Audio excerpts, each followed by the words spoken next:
Hello guys, welcome to Vistas Academy. आज मैं आपके लिए लेकर आ गया हूं बेटा नया लेक्चर इस चेकलिस्ट का। ठीक है बेटा, चेकलिस्ट सीरीज हमारी शुरू हो रखी है बेटा। आज मेरे ख्याल से इसका 8वां लेक्चर है। ठीक है बेटा, आज हम लोग डिस्कस करेंगे बेटा magnetic effects of electric currents पर। ठीक है सर, तो जो कि आपका बुक का चैप्टर नंबर 4 है सर, इसके बारे में आज डिस्कशन किया जाएगा। ठीक है बेटा, आज मैं आपको ये आधा चैप्टर करा दूंगा, आधा चैप्टर आप लोगों को नेक्स्ट चेकलिस्ट में मिलेगा। ठीक है बेटा, तो चलिए सर शुरू करते हैं आज के इस लेक्चर को। ठीक है सर, तो सर हम लोग क्या बात कर रहे हैं, फ्रेम देख लेते हैं बेटा। फ्रेम देख लेते हैं, फ्रेम देखना बहुत जरूरी है बेटे, है ना, वरना फ्रेम से बाहर चला गया तो दिक्कत हो जाएगी तुम्हारे लिए, है ना सर। तो यहां पर सबसे पहले हम लोग बात करते हैं बेटा मैग्नेटिक फील्ड की। किस चीज की बात करते हैं सर? मैग्नेटिक फील्ड की, बी वेक्टर। ठीक है सर, बी वेक्टर की बात करते हैं sir. Magnetic field B vector से रिप्रेजेंट किया जाता है। बहुत बढ़िया चीज है सर, बहुत बढ़िया चीज। मैंने कहा सर मैग्नेटिक फील्ड प्रोड्यूस करने के कितने सोर्सेज हैं? सर ने कहा कि मैग्नेटिक फील्ड प्रोड्यूस करने के दो सोर्सेज होते हैं बेटा। एक हमारा होता है बार मैग्नेट, एक हमारा क्या होता है बेटा? Bar magnet. ठीक है सर, और दूसरा हमारा क्या होता है सर? Current carrying wire.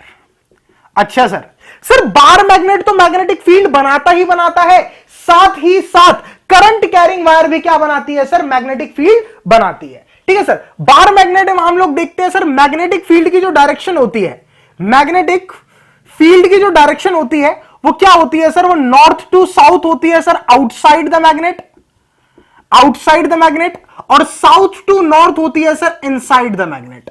कैसे होती है सर? Inside the magnet. बहुत सुंदर sir, inside the magnet. Magnet, क्या बात है यार, देख रहे हो तुम लोग, मैग्नेट लिख दिया, देख रहे हो, देख रहे हो तुम, टैलेंट देख रहे हो भाई का। ठीक है, मैग्नेट। ठीक है सर, इनसाइड द मैग्नेट, कोई दिक्कत नहीं है sir. Sir current carrying wire, current carrying wire में आप लोग कैसे मैग्नेटिक फील्ड का वो निकालोगे sir? Sir current carrying wire में मैग्नेटिक फील्ड की डायरेक्शन देने वाला हमारा एक बहुत प्यारे साइंटिस्ट थे सर, जिनका नाम ओरिस्टेड था। इन्होंने बोला था कि करंट कैरिंग वायर के चारों तरफ जो मैग्नेटिक फील्ड होती है क्या बनाती है बेटा? कंसेंट्रिक सर्कल्स में एग्जिस्ट करती है। किस में एग्जिस्ट करती है? कंसेंट्रिक सर्कल्स में एग्जिस्ट करती है। ठीक है सर, और वो जो कंसेंट्रिक सर्कल है सर, आप एक बार बताइए, ये वायर है, सर्कल तो दो तरीके से बन सकते हैं, क्लॉकवाइज बन सकता है, एंटी क्लॉकवाइज बन सकता है। भैया हमें क्या पता चलेगा भैया कैसे है? तो देखिए बेटा, हमें पता चलेगा किससे? राइट हैंड पाम रूल से, राइट हैंड पाम रूल। अच्छा, पाम रूल। मैंने कहा सर, मैंने कहा कि अंगूठे को करंट की डायरेक्शन में रखा जाए और जो कर्ल ऑफ द फिंगर है, कर्ल ऑफ द फिंगर है बेटा, वो हमारे को क्या दे देगा? मैग्नेटिक फील्ड की डायरेक्शन दे देगा।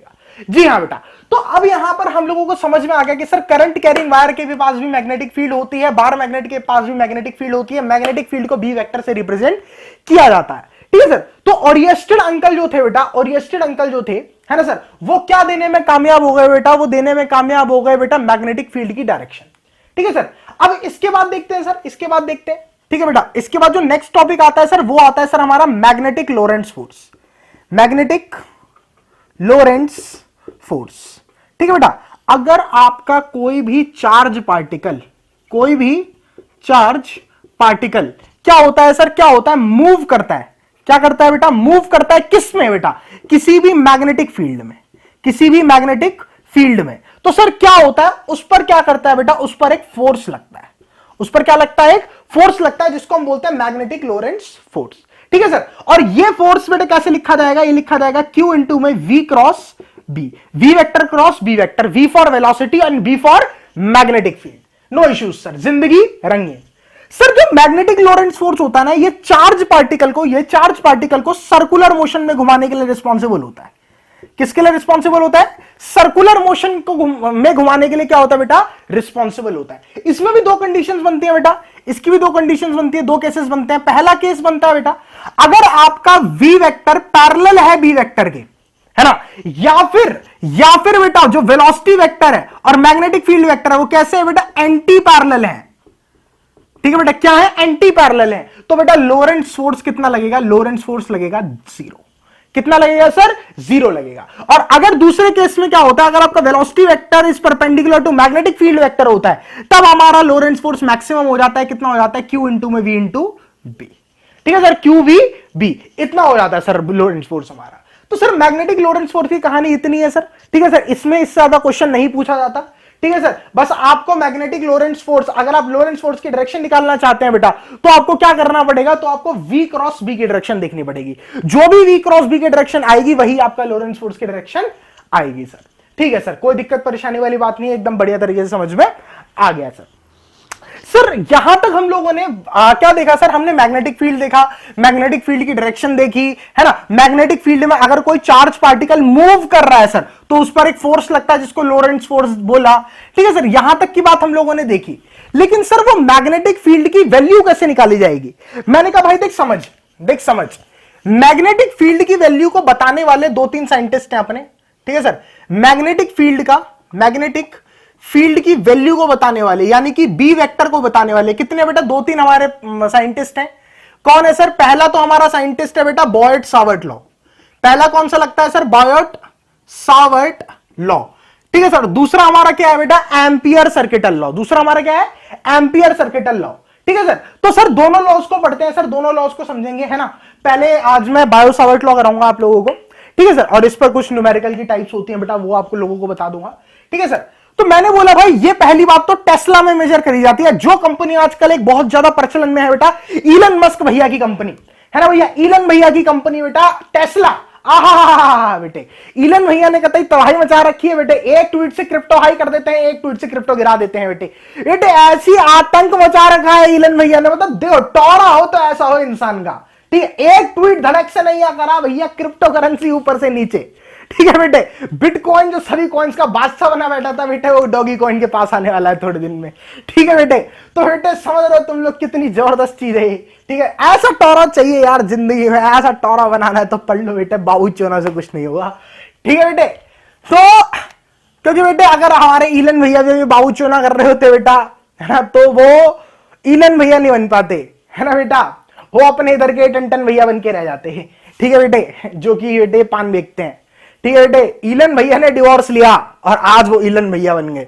ठीक है बेटा, तो भैया ध्यान से समझो, बायो सावर्ट लॉ ने कहा कि भैया अगर आपके पास एक वायर है जिसमें से करंट जा रहा है ना, तो उसके डीएल एलिमेंट का मैं आपको मैग्नेटिक फील्ड निकाल के दे सकता हूं, है ना सर, ये थीटा है ना। डीएल एलिमेंट का मैं क्या निकाल के दे सकता हूं आप लोगों को, क्या निकाल के दे सकता हूं? मैग्नेटिक फील्ड निकाल कर दे सकता हूं। मैं कहा भाई पूरी वायर का नहीं देगा, कह रहा भैया मैं पूरी वायर का दे ही नहीं सकता, आपको डीएल एलिमेंट का दे दूंगा, आप पूरे के लिए इंटीग्रेट कर लेना। मैं कहा ठीक है भाई।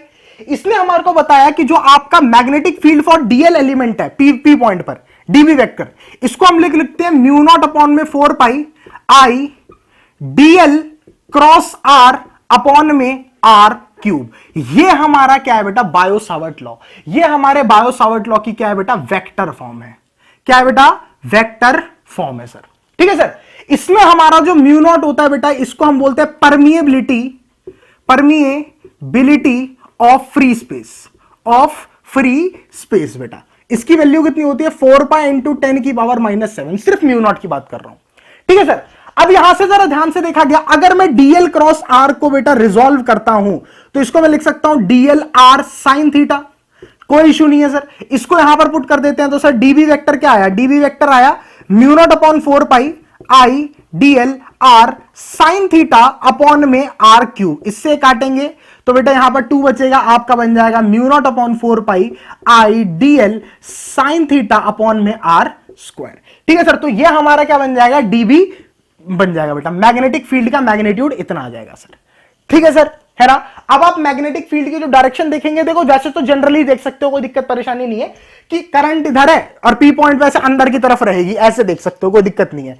ठीक है, ठीक है बेटा। ऐसा कोई जरूरी नहीं है कि आप डीएल क्रॉस आर की ही हमेशा क्या देखो बेटा, डीएल क्रॉस आर का आप लोग क्या देखो पॉइंट पर वेक्टर प्रोडक्ट देखो। ठीक है, जैसे डीएल इस तरफ है, आर इस तरफ है, तो डीएल क्रॉस आर तो भैया अंदर की तरफ होगी। ठीक है, ऐसे निकालना देश भी कोई जरूरी नहीं है। ठीक है, आप यहां पर देख सकते हो कि करंट ऊपर है तो इस पॉइंट पे अंदर की तरफ आएगी, कर्ल ऑफ द फिंगर से, सिंपल सी बात है। ठीक है सर। तो यहां पर हमारा बायो सावर्ट लॉ ने क्या बोला सर, जो हमारी मैग्नेटिक फील्ड होती है डीएल एलिमेंट की, that is equal to mu not upon 4 pi I DL sine theta by R square sir. ठीक है सर। तो यहां तक की बात मुझे समझ में आई, थोड़ा सा और आगे बढ़ते हैं इसी में ही, है ना सर। इसमें इसके 2 एप्लीकेशन है बेटा। इसमें ना बायो सावर्ट भैया के 2 एप्लीकेशन है, बहुत बढ़िया बढ़िया। ठीक है, जिन पर बहुत अच्छे अच्छे क्वेश्चंस बनते हैं। ठीक है सर, ये बहुत इंपॉर्टेंट है सर, इनकी डेरिवेशंस भी आप लोग रट के चले जाइएगा, मैं बता रहा हूं। ठीक है सर। तो आप लोगों को क्या बोला गया कि सर जो बायो सावर्ट लॉ है ना सर, इसमें हम लोगों ने यहां पर इस पॉइंट पर सबसे पहले एक लॉन्ग इनफाइनाइट, ध्यान से समझ लीजिएगा बेटा, करंट कैरिंग वायर का मैग्नेटिक फील्ड पूछा, करंट कैरिंग वायर का मैग्नेटिक फील्ड पूछा। ठीक है सर, जैसे ये हमारी क्या है, एक वायर है, ये पहले फाइनाइट का लेते हैं। ठीक है सर, ए पॉइंट पी के बाद करंट जा रहा था बहुत प्यारा आई, यहां से इस पॉइंट से यहां से इस पॉइंट तक, ये जो एंगल बन रहे थे बेटा, इसको φ1 बोल दिया गया और इस वाले एंगल को φ2 बोल दिया गया। तो magnetic field at point P जो बनेगी बेटा, एक फाइनाइट वायर के लिए, फाइनाइट वायर के लिए वो आपकी बनेगी μ0/4π I by a sine φ1 plus sine φ2, ये बनेगी बेटा। कोई दिक्कत परेशानी वाली बात नहीं है। ये फॉर्मूला आपका किस तरीके के क्वेश्चंस में यूज आएगा, जैसे आपको किसी भी स्क्वायर शेप्ड की मैग्नेटिक फील्ड निकालनी है, स्क्वायर शेप्ड स्ट्रक्चर की मैग्नेटिक फील्ड निकालनी है अगर उसमें से करंट पास करा दिया गया है तो, ठीक है, या फिर ट्रायंगल की निकालनी है किसी पॉइंट पर, ठीक है ना। तो इसका भी एक इलस्ट्रेशन ले लेते हैं। ठीक है, अगर मान लीजिए आपके पास क्या है बेटा, एक हमारे पास स्क्वायर बॉक्स है इसका, ठीक है ना, जिसकी ये वाली लेंथ एल मान लेते हैं, एल मान लेते हैं, एल मान लेते हैं, एल मान लेते हैं, यहां से कुछ करंट बह रहा है बेटा ऐसे करके, ठीक है सर, कुछ करंट बह रहा है ऐसे करके, चारों तरफ आई करंट बह रहा है ना बेटा। और मैंने यहां पर पूछ लिया कि सर सेंटर में इसकी मैग्नेटिक फील्ड बताओ, है ना, तो क्या बताएंगे आप, सिंपल सी बात है, पहले भाई एक की ढूंढेंगे, यहां से एक परपेंडिकुलर लाइन खींची इस पॉइंट से वायर पर, इसको नाम दे दिया ए। अब यहां से आपको क्लियरली दिख रहा होगा कि L/2 इज इक्वल टू ए कितना होगा बेटा, ए की वैल्यू कितनी होगी, L/2, ठीक है सर। तो यहां पर ये वाला एंगल भी 45 होगा, ये वाला एंगल भी 45 होगा क्योंकि स्क्वायर है, तो हम लिख सकते हैं φ1 is equal to φ2 is equal to 45 degree, है ना बेटा। तो पहले एक वायर का निकाल लो, है ना, एक वायर का कैसे निकालोगे, μ0/4π की वैल्यू पता है, ठीक है बेटा, आई की वैल्यू आई दे रखी है, ए की वैल्यू यहां पर L/2 है बेटा, साइन φ1 और φ2 की वैल्यू भी आप लोगों को पता है ना। तो एक का मैग्नेटिक फील्ड निकल जाएगा, डायरेक्शन देख लेना अंदर है सर, है ना, इसका भी उतना ही आएगा, इसका भी उतना ही आएगा, इसका भी उतना ही आएगा, बस डायरेक्शन आप लोगों को देखनी पड़ेगी। इसकी डायरेक्शन देखो अंदर की तरफ आ रही है बेटा, इसकी डायरेक्शन भी अंदर की तरफ आ रही है, और इसकी डायरेक्शन भी कैसे आ रही है, देखो बेटा अंदर की तरफ आ रही है ना सर। तो चारों की आ रही है, तो एक की निकाल के 4 से मल्टीप्लाई कर देंगे स्क्वायर के लिए, है ना बेटा। ट्रायंगल में दो तरीके के क्वेश्चन आते हैं कि जैसे मान लीजिए आपका एक ट्रायंगुलर शेप है ना, इसमें से या तो करंट ऐसे दे रखा होगा कि करंट ऐसे क्लॉकवाइज घूम रहा है और बिल्कुल सेंटर पे बतानी है, सेंट्रॉइड ऑफ द ट्रायंगल पर, तो भी बहुत सिंपल है, आप लोग ये वाली साइड निकाल लें, परपेंडिकुलर निकाल लें ये वाला, ठीक है सर। परपेंडिकुलर कैसे निकालेंगे भैया, हमें तो आता ही नहीं है भाई, देखो कोई दिक्कत परेशानी वाली बात नहीं है। फॉर एग्जांपल ये दे रखा है ए, तो बहुत सिंपल है, बहुत सिंपल है। अगर ये इक्विलैटरल ट्रायंगल ही दिया होगा हमेशा, इस बात की पक्की बात है, ठीक है, यहां से 90 डिग्री का एंगल बनाएंगे तो a/2 हो जाएगा, ये वाला एंगल कितना हो जाएगा 30 डिग्री, तो ऑब्वियसली बात है परपेंडिकुलर आ जाएगा ट्रिग्नोमेट्री का यूज करके, है ना। तो परपेंडिकुलर आ गया। एक तो होता है जिसमें क्लॉकवाइज पूरा करंट दे रखा है, ठीक है, तो यहां पर आपको कुछ नहीं करना है बेटा, कुछ नहीं करना है, सेंटर का एंगल 120 होता है, तो ये वाला एंगल 60, ये वाला एंगल 60, तो यहां पर φ1 और φ2 कितना हो जाएगा 60 डिग्री हो जाएगा। और यहां पर आपका ए वाला ये वाला डिस्टेंस निकल कर आ जाएगा, क्योंकि ये a/2 है, ये एंगल 30 है, तो ये वाला डिस्टेंस निकल कर आ जाएगा, कोई दिक्कत वाली बात नहीं होगी, ठीक है सर। और आपको φ1 और φ2 मिल चुका है, करंट आप लोगों को दे रखा है, μ0/4π की वैल्यू आप लोगों को पता होती है, तो 3 की निकालो, डायरेक्शन देख लो, कोई दिक्कत परेशानी नहीं है। इसमें एक तरीके से क्वेश्चन और आता है कि सर मान लीजिए अकेली मैं वायर्स का बता रहा हूं, है ना बेटा, कि यहां पर से करंट गया, यहां से निकला, तो ऑब्वियस सी बात है करंट यहां पर डिवाइड करा होगा, ठीक है बेटे। अगर बेटा करंट डिवाइड करा और ट्रायंगल इक्विलैटरल है, तो सेंटर पर हमेशा जो मैग्नेटिक फील्ड निकल कर आएगी बेटा, वो निकल कर आएगी 0। कितनी निकल कर आएगी बेटा, 0 मैग्नेटिक फील्ड निकल कर आएगी। क्यों, क्योंकि बेटा ये वाली वायर छोटी है, इसका रेजिस्टेंस कम होगा, है ना बेटा, तो यहां से करंट जाएगा 2I/3 और यहां से करंट जाएगा I/3। ये बात हमेशा याद रखिएगा बेटा, क्योंकि इसका रेजिस्टेंस R और R, 2R है इसका रेजिस्टेंस, इस वाली वायर का रेजिस्टेंस सिर्फ और सिर्फ R होगा, ठीक है बेटा। अगर मैं एक वायर का रेजिस्टेंस R मानता हूं, तो R इसका, R इसका, R इसका, तो ऊपर वाली ब्रांच का रेजिस्टेंस 2R हो गया, नीचे वाली ब्रांच का रेजिस्टेंस सिर्फ और सिर्फ R है सर, है ना। तो नीचे वाली से 2I/3 करंट जाएगा और इस वाली से I/3 करंट जाएगा। अगर आप सेंटर में मैग्नेटिक फील्ड नाप के देखेंगे बेटा, तो इन दोनों वायर्स की वजह से जो करंट मैग्नेटिक फील्ड आएगी वो अंदर आएगी, इसकी वजह से जो मैग्नेटिक फील्ड आएगी वो बाहर आएगी बेटा, दोनों आपस में कैंसल आउट कर जाएंगी पूरी। तो मैग्नेटिक फील्ड हमेशा इस केस में 0 आएगा। इस केस में मैग्नेटिक फील्ड 0 नहीं आएगा, क्योंकि इसमें करंट पूरा ऐसे ही घूम रहा है। इसमें एक वायर में से ऐसे जा रहा है, जो कि यहां से जाएगा तो ऑब्वियस सी बात है फिर ऐसे निकलेगा, और नीचे वाली वायर से ऐसे जा रहा है, ठीक है बेटा। तो इसीलिए बेटा इसका 0 आएगा, पर इसका 0 नहीं आएगा बेटा, ठीक है सर। कोई दिक्कत परेशानी वाली बात नहीं है, एकदम बढ़िया तरीके से बात समझ में आ रही है, ठीक है सर। अब थोड़ा सा अगर मैं और आगे बढ़ना चाहूं इसी में ही, ठीक है सर। तो ये तो मैंने बताया सिर्फ और सिर्फ फाइनाइट वाले के केस, किसके बताया बेटा, फाइनाइट वाले के केस बताए, है ना। अगर मैं चलना चाहूं थोड़ा सा और आगे इनफाइनाइट वायर पर, किस पर चलना चाहूं, इनफाइनाइट वायर पर चलना चाहूं, तो उस पर एक बहुत ही सिंपल सा चीज है कि सर अगर आपकी वायर इनफाइनाइट हुई तो सर सिंपल सी बात है कि जो φ1 इज इक्वल टू φ2 हो जाएगा, वो हो जाएगा 90 डिग्री। अब कई बच्चे इसमें कंफ्यूज हो जाते हैं कि सर φ1 और φ2 90 डिग्री कैसे। तो ध्यान से देखो यार, कोई दिक्कत परेशानी वाली बात नहीं है ना, कि सर φ1 एंगल इस तरफ है ना, अगर ध्यान से देखना ये वाला पॉइंट यहां ना होकर थोड़ा सा नीचे होता है ना, तो ये आपका जो φ2 वाला एंगल है थोड़ा सा और बड़ा होता बेटा, φ2 वाला एंगल थोड़ा सा और बड़ा होता। अगर ये यहां ना होके यहां होता तो φ2 वाला एंगल थोड़ा सा और बड़ा होता। ऐसे ही देखो कि करते जाओ, इस पॉइंट को नीचे खींचते जाओ है ना बेटा। तो ये वाला जो φ2 वाला एंगल है बेटा, ये अप्रोक्सीमेटली कितना आ जाएगा, 90 डिग्री आ जाएगा, है ना बेटा, 90 को अप्रोच कर रहा है। सिमिलरली अगर इस तरफ से भी इनफाइनाइट वायर है, इस तरफ से भी इनफाइनाइट वायर है, तो उसको हम बोलते हैं फुल्ली इनफाइनाइट। ठीक है सर। अब ध्यान देना बेटा, दोनों के दोनों एंगल अगर 90-90 हो जाएंगे तो वायर पूरी इनफाइनाइट है। तो यहां पर इसका जो मैग्नेटिक फील्ड का फॉर्मूला आएगा इसी से पी पॉइंट पर। ठीक है बेटा, तो इसको हम लोग क्या बोलेंगे, इसको हम लोग बोलेंगे बेटा μ0/4 2I/a, क्योंकि यहां पर आप sin φ1 की जगह भी 90 पुट करेंगे तो sin 90 प्लस sin 90 कितना हो जाएगा, 1 + 1 2 हो जाएगा। सिंपल सी बात है वो। ठीक है सर। अच्छा, अब ध्यान से समझना सर, ध्यान से समझना। ठीक है, ऐसे। ठीक है बेटा।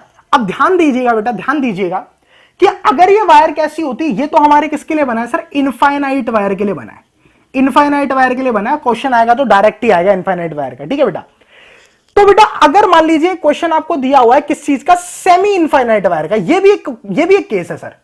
सेमी इनफाइनाइट वायर कैसे दिखती है सर, सेमी इनफाइनाइट वायर जरा ध्यान से देखो बेटा, ध्यान से देखो कि वो वाली वायर ना यहां से ही शुरू होती है, इस वाले पॉइंट से शुरू होती है। ठीक है सर, और नीचे तक जाती है। ठीक है सर, क्या होता है, इस वाले पॉइंट से शुरू होकर नीचे तक इनफाइनाइट जाती है। तो इस केस में अगर ये वायर शुरू ही यहीं से हो रही है, अगर कोई वायर ऐसे है बेटा, यूं करके, ये पॉइंट पी है, ये ए डिस्टेंस है, और ये वायर ऐसे करके शुरू हो रही है, नीचे से इनफाइनाइट तक जा रही है। ठीक है सर, तो इसका जो φ1 वाला एंगल है बेटा, φ1 तो बिल्कुल चिपक के यहीं आ गया, है ना बेटा। φ1 जो एंगल था ये तो बिल्कुल चिपक के यहीं आ गया, है ना बेटा। तो φ1 कितना हो जाएगा इस केस में, φ1 हो जाएगा आपका 0, और सिमिलरली φ2 कितना हो जाएगा 90, क्योंकि दूसरे एंड से तो इनफाइनाइट ही चल रही है ना सर। तो इस केस में जो मैग्नेटिक फील्ड आएगी सर पी पॉइंट पर, वो आएगी μ0/4 I/a, ये आएगी सर। कोई दिक्कत परेशानी वाली बात नहीं है, जिंदगी एकदम रंगीन चल रही है। ठीक है सर। चलिए, तो यहां तक की बात मेरे को लगता है आप लोगों को एकदम बढ़िया तरीके से समझ में आ गई। ठीक है सर। अच्छा, तो यहां पर मेरे को नहीं लगता कि आपको कोई भी किसी भी प्रकार की क्या होने वाली है, दिक्कत होने वाली है, कोई भी प्रकार की शंका होने वाली है। यहां तक मैंने आपको क्या समझा दिया बेटा, लॉन्ग इनफाइनाइट वायर का मैग्नेटिक फील्ड क्या होता है। ठीक है सर, तो यहां तक की बात क्लियर है। अब अगर मैं थोड़ा सा आगे बढ़ूं, इसी में थोड़ा सा और आगे बढ़ूं, ठीक है सर, तो अब जो क्वेश्चंस बनते हैं बेटा, ये इस वाली वायर पर, वो वाला क्वेश्चन कुछ इस तरीके से बन जाएगा आपका कि सर यहां पर और यहां पर, ठीक है, यहां से ये वाली वायर इनफाइनाइट चल रही है, यहां से इनफाइनाइट चल रही है, और ठीक यहां पर बताना है, और ये वाला एंगल दे रखा है सर, ये वाला एंगल दे रखा है 45, और ये वाला एंगल ही दे रखा है 45। तो सिंपल सी वायर है, इस वाली वायर के लिए जो हमारा φ1 हो गया वो तो 45 हो गया, φ2 हो गया वो 90 हो गया, क्योंकि नीचे से इनफाइनाइट है। सिमिलरली इसके लिए भी φ1 कितना हो गया, 45 हो गया, φ2 कितना हो गया 90, वायर 1 ये वायर 2। करंट यहां से आई जा रहा है, यहां से आई जा रहा है, तो इस वाले पॉइंट पे निकाल लेंगे, कोई दिक्कत परेशानी वाली बात नहीं है। ठीक है बेटा, दोनों की डायरेक्शन देख लेंगे, है ना, डायरेक्शन दोनों की एक साथ होंगी तो ऐड कर देंगे, अपोजिट होगी तो सब्ट्रैक्ट कर देंगे, कोई दिक्कत परेशानी वाली बात नहीं है बेटा। ये हमारा केस आता है बेटा सेमी इनफाइनाइट के केस में। किसमें आता है बेटा, सेमी इनफाइनाइट के केस में। अच्छा जी, अब थोड़ा सा अगर मैं और आगे बढ़ूं इसी में, तो इसी में बेटा सेकंड जो एप्लीकेशन बायो-सावर्ट लॉ का आ जाता है मेरे पास, ठीक है सर, वो हमारा आ जाता है किसके लिए बेटा, एक सर्कुलर लूप के लिए। ठीक है सर, सर्कुलर लूप का उसकी एक्सेस पर। ठीक है सर, जैसे आपका एक सर्कुलर लूप ऐसे ले लिया गया है ना सर, इसमें से जो करंट आ रहा है सर, आई आ रहा है और आई जा रहा है। ठीक है सर, और यहां पर हमारा पॉइंट है, इस वाले को बोलते, ये वाला डिस्टेंस हमारा ए है।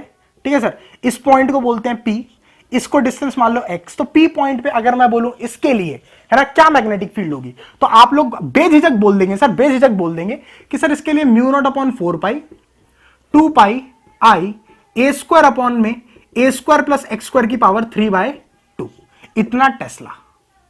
ये मुद्दा है। ठीक है सर, ये मुद्दा है। ठीक ठीक है सर, म्यू नॉट अपॉन 4 पाई 2 पाई आई ए स्क्वायर अपॉन में ए स्क्वायर प्लस एक्स स्क्वायर की पावर 3/2 टेस्ला। ये आपकी मैग्नेटिक फील्ड होगी इस पॉइंट पर, किसी भी एक एक्सेस पॉइंट पर। ठीक है सर, अच्छा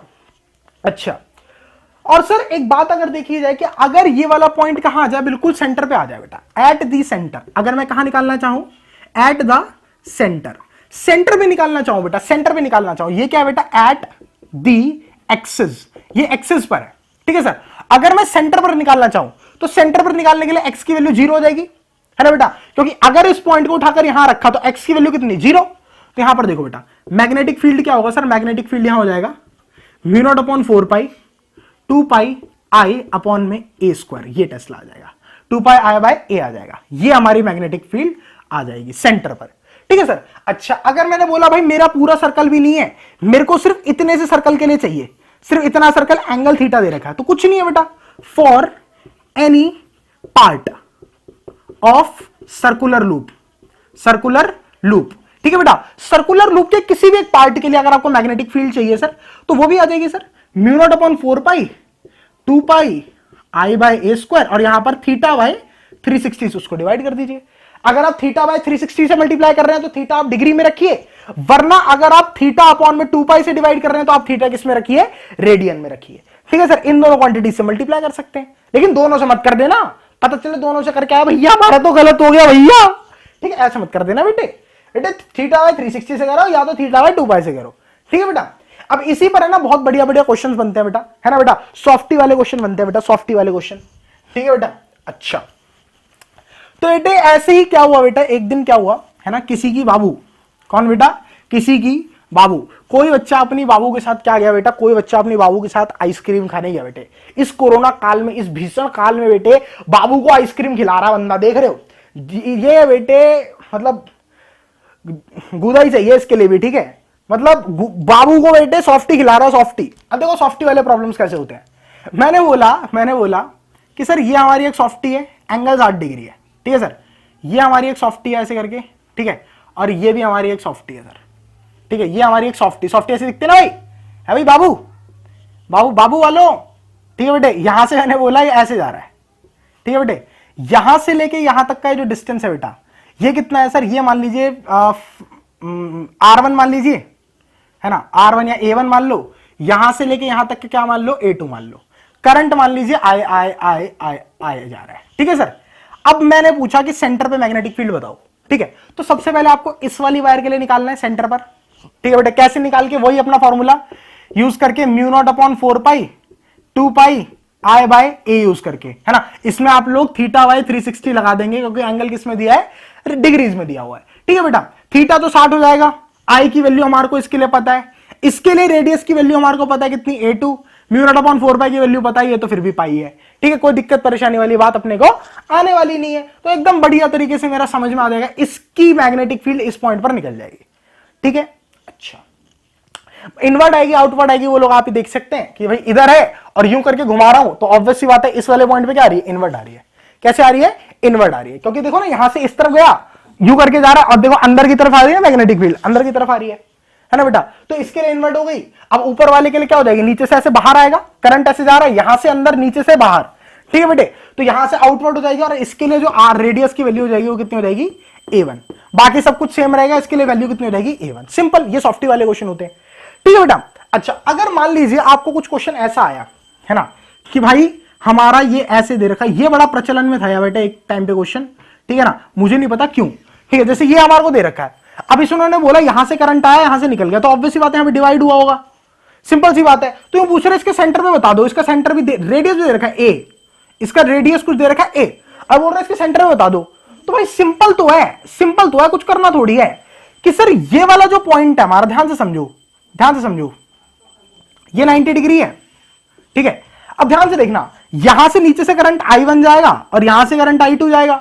अगर पूरे सर्कल का रेजिस्टेंस R था, तो इस वाली वायर का पूरे सर्कल का रेजिस्टेंस R था, तो इसका कितना हो जाएगा, R/4 हो जाएगा, इसका कितना हो जाएगा, 3R/4 हो जाएगा। सिंपल सी बात है। और तुम्हें पता है बेटा, रेजिस्टेंस के भी मतलब करंट के भी उतने ही हिस्से होते हैं जितने किसके हुए हैं, रेजिस्टेंस के हुए हैं, है ना बेटा। तो करंट के दो हिस्से, रेजिस्टेंस के दो हिस्से हुए हैं, एक के पास तो आया 1/4 और एक के पास आया 3/4। सिंपल सी बात है। और तुम्हारे को पता है करंट के भी कितने हिस्से होंगे, दो हिस्से होंगे, एक होगा 1/4, ठीक है बेटा, और एक कौन सा होगा 3/4, ठीक है बेटे।